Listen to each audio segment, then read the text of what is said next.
नमस्कार। चार बड़ी खबरों में आप सभी का स्वागत है। मैं हूं भागीरथ साहू। चलिए आपको बता दें कि आज वो कौन सी होंगी चार बड़ी खबर। पहली बड़ी खबर होगी 10 बजे की बड़ी खबर में पहली बड़ी खबर आपको बता रहे हैं, वित्त मंत्री निर्मला सीतारमण पेश करेंगी आम बजट। 11 बजे लोकसभा में खुलेगा देश का बही खाता। इससे पहले शेयर मार्केट में भारी उछाल देखने को मिल रहा है। 500 अंकों की बढ़त से शेयर मार्केट की शुरुआत हुई है। और दूसरी बड़ी खबर होगी, मध्य प्रदेश में 50% क्षमता के साथ स्कूल खुले, मास्क लगाए दिखे बच्चे, बोर्ड परीक्षा की तैयारी में सरकार। तो वहीं तीसरी बड़ी खबर आपको बताएंगे, अब कांग्रेस आज से शुरू करेगी अभियान घर चलो घर घर चलो अभियान। यह अभियान की शुरुआत होगी कांग्रेस की तरफ से। एक तरफ बीजेपी बूथ विस्तारक अभियान चला रही है, तो वहीं आज से कांग्रेस अभियान शुरू करेगी घर घर चलो अभियान। ये होगी तीसरी बड़ी खबर। और चौथी बड़ी खबर आपको बताएंगे, जहां पर 5वें चरण के लिए उत्तर प्रदेश में नामांकन दाखिल किया जाएगा। तो ये बड़ी खबर आपको बता रहे हैं, जहां पर उत्तर प्रदेश में 5वें चरण के लिए नामांकन आज दाखिल किया जाएगा। तो ये बड़ी खबर आपको बता रहे हैं।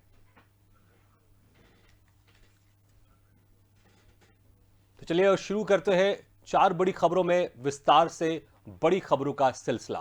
तो जो पहली बड़ी खबर हम आपको बताएंगे कि आज वित्त मंत्री निर्मला सीतारमण बजट पेश करेंगी।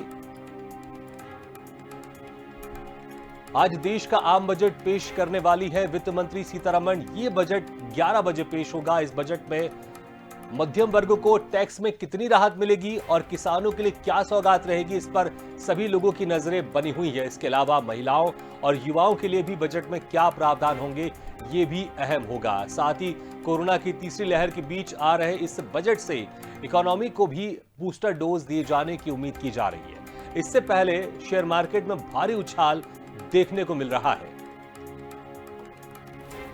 तो आज वित्त मंत्री सीतारमण बजट पेश करेंगी और जो शुरुआत है वो काफी अच्छी है, क्योंकि मार्केट में उछाल देखने को मिल रहा है। 500 अंकों की बढ़त के साथ शेयर मार्केट खुला है। अभी देखना यह होगा कि क्या यह बढ़त बरकरार रहती है बजट पेश करने के बाद। क्या इस शेयर मार्केट की बढ़त में और उछाल दिखाई देता है या फिर रिवर्स बैक करता है शेयर मार्केट। और बहुत सारी उम्मीदें हैं, किसानों को उम्मीदें हैं, बेरोजगारों युवक को उम्मीदें हैं, इंफ्रास्ट्रक्चर सेक्टर के लोगों को उम्मीदें हैं, आईटीआई सेक्टर के लोगों को उम्मीदें हैं, आईटी सेक्टर के लोगों को उम्मीदें हैं कि क्या कुछ खास होगा आज बजट में। तो शेयर मार्केट में 500 अंकों का उछाल देखने को भी मिला है बजट से पहले।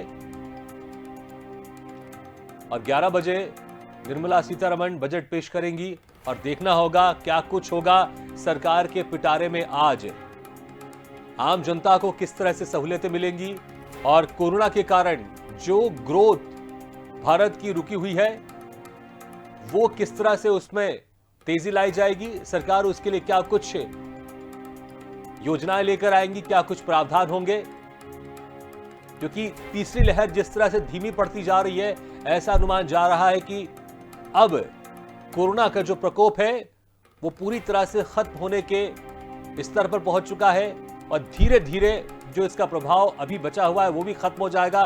तो ऐसा अनुमान लगाया जा रहा है कि ये जो साल होगा ये साल बेहतर होगा और भारत की जो ग्रोथ रेट है वो काफी अच्छी होगी।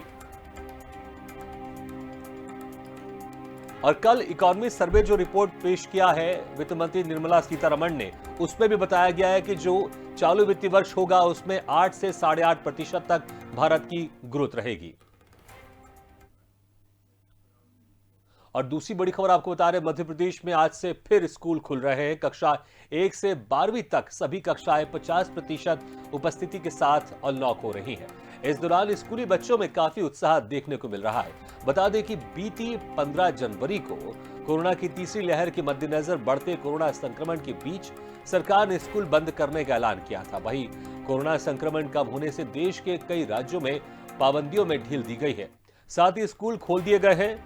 मध्य प्रदेश में स्कूल खोलने के लिए कल यानी सोमवार को स्कूल शिक्षा मंत्री इंदर सिंह परमार ने बैठक ली थी। उसके बाद मुख्यमंत्री शिवराज सिंह चौहान ने ऐलान कर स्कूल खोलने का फैसला किया था। तो आज से मध्य प्रदेश में स्कूल खुल गए हैं। 50% क्षमता के साथ स्कूल खुल रहे हैं और बच्चे स्कूल जा रहे हैं और बाकायदा मास्क के साथ कोरोना जो गाइडलाइन है उसका पालन करते हुए बच्चे अपनी शिक्षा ग्रहण कर रहे हैं। तो वाकई बच्चों के लिए भी खुशी की बात है, क्योंकि बहुत लंबे समय से कोरोना के कारण ऑनलाइन क्लासेस चल रही थी। फिर बीच में कुछ समय के लिए जब कोरोना की सेकंड वेव में कमी आई, उसके बाद स्कूल खोल दिए गए, लेकिन फिर तीसरी वेव के चलते स्कूल बंद कर दिए गए थे। और इस खबर पर ज्यादा जानकारी के लिए सीधे चलते हैं हमारे संवाददाता विवेक राणा के पास से। विवेक, आज से मध्य प्रदेश में स्कूल खुल गए हैं, वाकई बच्चों के लिए काफी खुशी की बात है।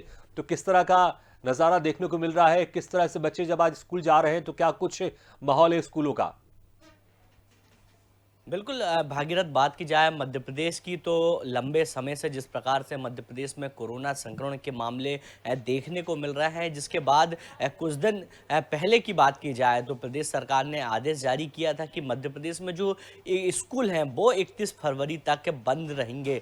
मगर बात की जाए स्कूल की तो जिस प्रकार से 31 जनवरी स्कूल शिक्षा मंत्री और मुख्यमंत्री शिवराज सिंह चौहान ने समीक्षा बैठक की, और समीक्षा बैठक के बाद मुख्यमंत्री शिवराज सिंह चौहान ने निर्देश दिए हैं कि मध्य प्रदेश में जो स्कूल है वो यानी 1 फरवरी से खुल जाएंगे, क्योंकि करीब 20 से 25 दिनों से जो स्कूल हैं वो बंद थे। और ऑनलाइन क्लास की बात की जाए तो लगातार ऑनलाइन क्लास के माध्यम से जो बच्चे हैं उनको पढ़ाई कराई जा रही थी। मगर जिस प्रकार से मुख्यमंत्री ने निर्देश दिए हैं सभी अधिकारियों को, स्कूल शिक्षा विभाग के, और साथ ही बात की जाए स्कूल शिक्षा मंत्री इंदर सिंह परमार ने भी कहा है कि मध्य प्रदेश में जो स्कूल हैं वो 1 फरवरी से यानी आज के दिन से खुलना शुरू हो गए हैं। मगर बात की जाए स्कूल की तो 50% क्षमता के साथ जो क्लासें हैं वो संचालित की जाएगी। साथ ही भागीरथ, बात की जाए छात्रावास की, जो बाहर से आने वाले जो छात्र हैं और जो छात्रावास में रुकते हैं, केवल वहाँ पे 50% क्षमता के साथ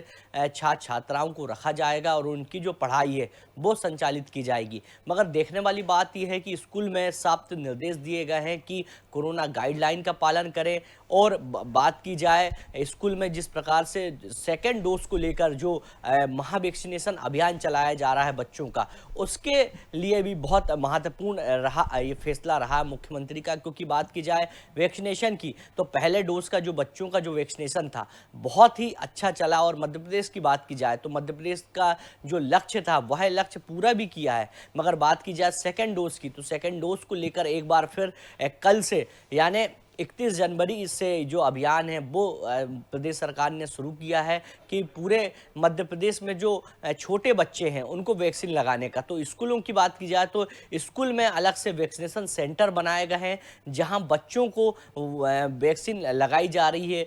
किसी प्रकार की कोई परेशानी की बात नहीं है, क्योंकि बच्चों की बात की जाए तो वह अपना परिचय पत्र की बात करें या आधार कार्ड की बात करें या बात की जाए स्कूल परिचय पत्र की या पहले डोज की प्रमाण पत्र की बात की जाए तो वो दिखा के सेकेंड डोज आसानी से लगा सकते हैं। जी विवेक, यहाँ पर एक आपसे मैं जानना चाहूंगा, जब ऑनलाइन क्लासेस चल रही थी तो सारे बच्चे मिलके वहां पर इकट्ठा होकर सब अपने अपने घर में ऑनलाइन क्लासेस लेते थे, लेकिन अभी 50% क्षमता के साथ बच्चे स्कूल जा रहे हैं। तो जो बच्चे स्कूल नहीं जा रहे हैं, क्या अल्टरनेट डेज के हिसाब से जो बच्चे आज गए वो कल नहीं जाएंगे, और जो बच्चे घर में हैं वो उस दिन की पढ़ाई कैसे करेंगे? क्या ऑफलाइन के साथ जब बच्चे जो स्कूल में रहेंगे वो तो पढ़ लेंगे, लेकिन जो घर में रहेंगे क्या उनके लिए भी व्यवस्था की गई है कि वो भी ऑनलाइन माध्यम से जो उस दिन स्कूल पढ़ाया जा रहा है, और जो बच्चे नहीं जा पा रहे हैं स्कूल क्योंकि 50% क्षमता के साथ स्कूल खोले जा रहे हैं, तो क्या इस तरह की भी कोई व्यवस्था की गई है स्कूल प्रबंधन की तरफ से? बिल्कुल, ऐसे बच्चों की बात की जाए जो स्कूल नहीं जा रहे हैं, घर से ही स्टडी कर रहे हैं, उनके लिए ऑनलाइन क्लास की जो व्यवस्था है वो स्कूल शिक्षा विभाग द्वारा की गई है। साथ ही बात की जाए 50% क्षमता के साथ स्कूल संचालित हो रहे हैं। तो कई ऐसी क्लासें हैं जो एक के बाद एक दिन गैप कर दूसरे दिन लगाई जाएगी। क्योंकि बात की जाए दूसरे लहर की तो दूसरे लहर में भी देखने को मिला था जब स्कूल शिक्षा विभाग ने ऐसा आदेश निकाले थे कि जो 6 दिन रहते हैं स्कूल के, कि जो छात्र छात्राएं 6 दिन ना आकर केवल 3 दिन स्कूल आए, और 3 दिनों की बात की जाए तो उनमें भी सब्जेक्ट किस प्रकार से रोटेट किए जाएंगे, इस पर भी एक रणनीति तय की गई थी। तो उसी को ध्यान रखते हुए आज भी जिस प्रकार से जो स्कूल हैं वो पूरे मध्य प्रदेश में खुल रहे हैं 50% क्षमता के साथ ही छात्रों की बात की जाए, जिनके अभिभावक यदि नहीं चाहते हैं कि बच्चे स्कूल ना जाएं तो उनके बच्चे ऑनलाइन क्लास के माध्यम से घर में ही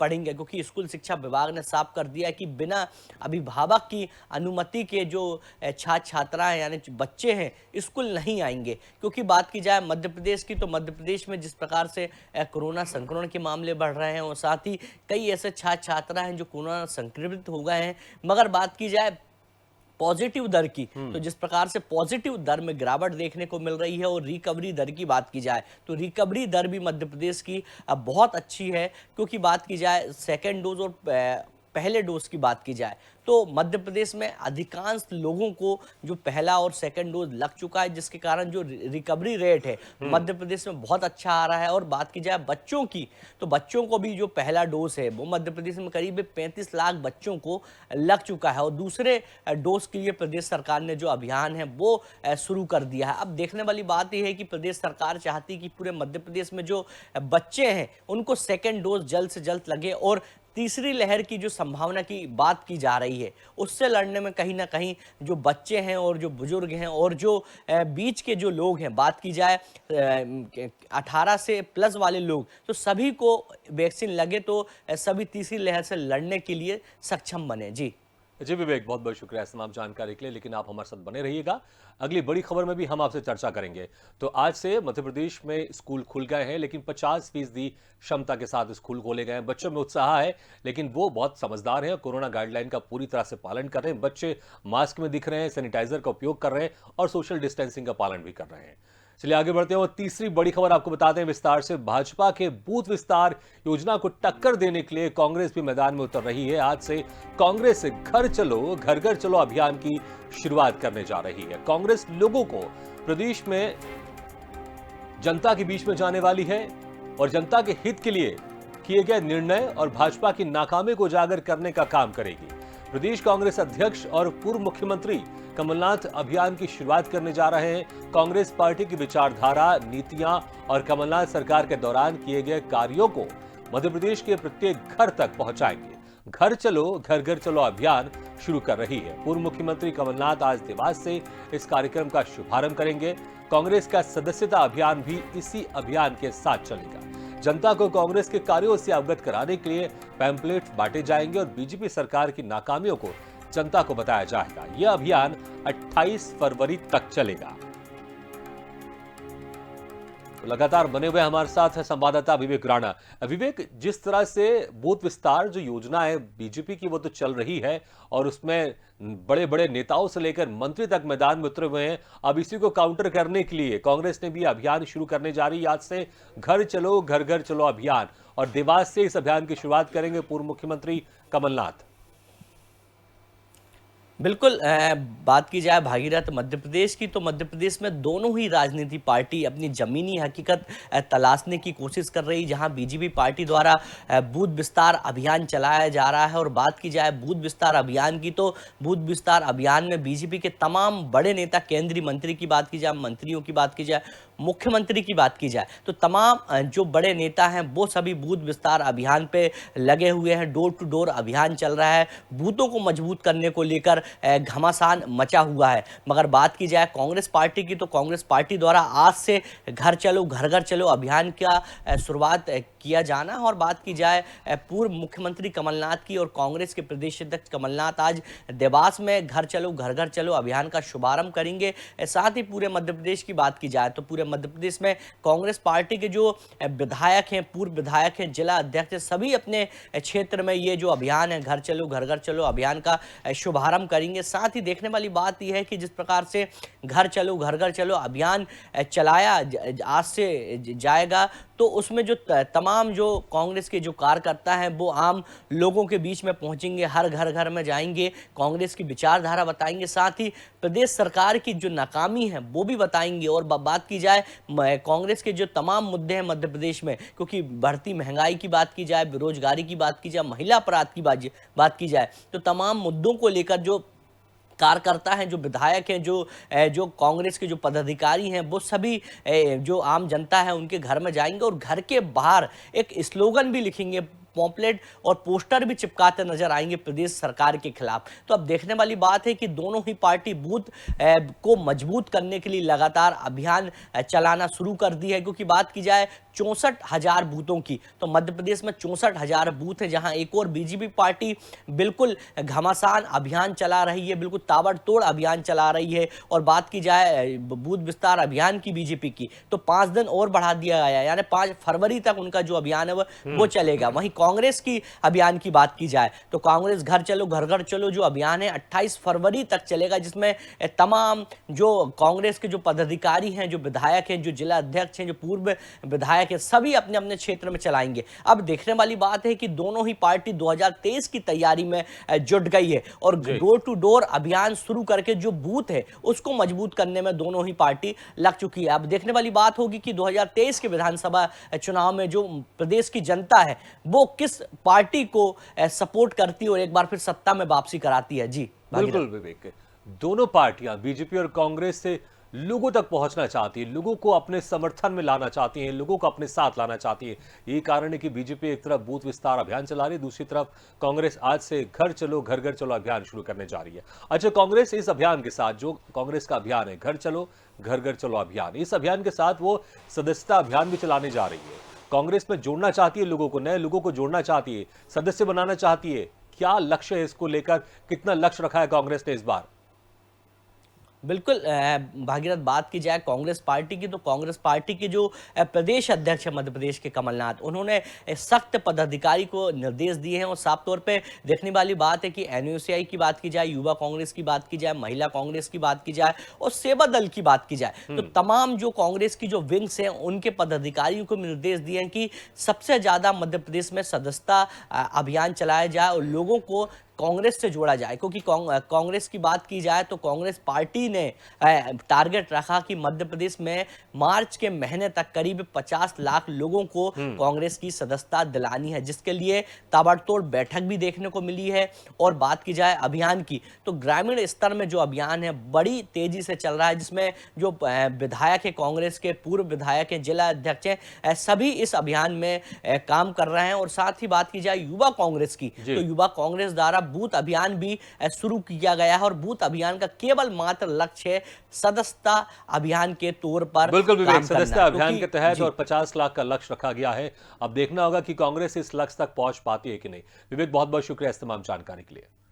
चलिए, चौथी और आखिरी बड़ी खबर आपको बताते हैं विस्तार से। यूपी विधानसभा चुनाव के 5वें चरण के लिए आज से नामांकन शुरू होगा। थोड़ी देर बाद 11 बजे से 3 बजे तक प्रत्याशी नामांकन कर सकेंगे। नामांकन 1 से 8 फरवरी तक किया जाएगा।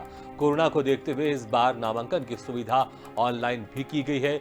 चुनाव आयोग ने नामांकन के समय जुलूस निकालने पर रोक लगाई है। बता दें कि यूपी विधानसभा चुनाव के 5वें चरण में 12 जिलों में 61 सीटों पर मतदान होना है। यहां 27 फरवरी को वोटिंग है। यहां 61 सीटों पर सपा और बीजेपी के बीच कड़ी टक्कर होने जा रही है। इन सीटों पर कांग्रेस के हालात और अन्य राजनीतिक दलों के लिए कैसे हैं यहां के समीकरण, तो देखना होगा कि जिस तरह से आज से 5वें चरण को लेकर नामांकन शुरू हो रहा है, इसके लिए जो सभी पार्टियां हैं, हालांकि चुनाव आयोग ने साफ कह दिया है कि कोई भी नामांकन दाखिल करते समय रैली नहीं निकालेगा, जुलूस नहीं निकालेगा, क्योंकि कोरोना गाइडलाइन एक जारी की गई है चुनाव आयोग की तरफ से। उसी को फॉलो करते हुए जो प्रत्याशी उम्मीदवार है वो आएंगे और अपना नामांकन दाखिल करेंगे।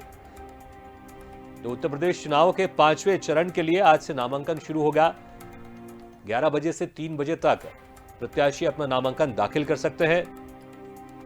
इस खबर पर ज्यादा जानकारी के लिए बात करते हैं यूपी एडिटर अखिल सिद्दीकी से। अखिल, आज से 5वें चरण के लिए नामांकन दाखिल करेंगे प्रत्याशी। हालांकि जो अक्सर देखा जाता है, जब भी चुनाव होते हैं तो ढोल नगाड़ों के साथ हजारों की तादाद में, सैकड़ों की तादाद में प्रत्याशी जाते हैं और अपना नामांकन दाखिल करते हैं। लेकिन आज ऐसा नजारा नहीं दिखाई देगा, क्योंकि चुनाव आयोग ने पहले ही बोल दिया कोई जुलूस नहीं निकालेगा, कोई रैली लेकर नहीं आएगा नामांकन दाखिल करने के लिए। देखिए, निश्चित तौर पर आचार संहिता लगने के बाद निश्चित तौर पे जो चुनाव आयोग है वो काफी सख्ती से प्रशासन पालन करा रहा है, कोविड के गाइडलाइन को भी और जो नियम अनुसार जो आचार संहिता है उसका भी। निश्चित तौर पर कोई भीड़ भाड़ नहीं, न कोई शोर शराबा, न कोई बहुत लंबी गाड़ियों का कतार, ये इस बार देखने को नहीं मिल रहा है। निश्चित तौर पे इस बार जो 5वें चरण का जो चुनाव होना है उसके लिए नामांकन आज से शुरू हो गया है, जिसमें 5वें चरण की बात अगर करें तो बुंदेलखंड और अवध शामिल है। इसमें 11 जिले शामिल है। झांसी की जो कानपुर देहात, झांसी हो रही है, तमाम जो जिले मंडल हैं ये बुंदेलखंड में आते हैं। बुंदेलखंड में अधिसूचना जारी हो चुकी है। इसमें 60 सीटें हैं जिनको लेकर आज नामांकन होनी है। उसमें से 1 से 8 फरवरी तक नामांकन किया जाएगा और 9 फरवरी को पर्चों की जो जांच होगी और जांच करने के बाद 11 फरवरी को जो प्रत्याशी अपना नाम वापस लेना चाहते हैं वो नाम वापस ले सकते हैं। और 11 फरवरी के बाद यहाँ पे जो 11 जिले हैं, 11 जिले में 27 फरवरी को मतदान होना है। तो ऐसे में वहाँ की सुरक्षा व्यवस्था भी बढ़ाई गई है, अतिरिक्त फोर्स भी लगाया गया है। जो भी संवेदनशील बूथ है उसे पहले ही निरीक्षण कर चुके हैं और उसके बाद निश्चित तौर पे जो वोटर बुजुर्ग हैं उनको लाने की व्यवस्था, जागरूकता अभियान,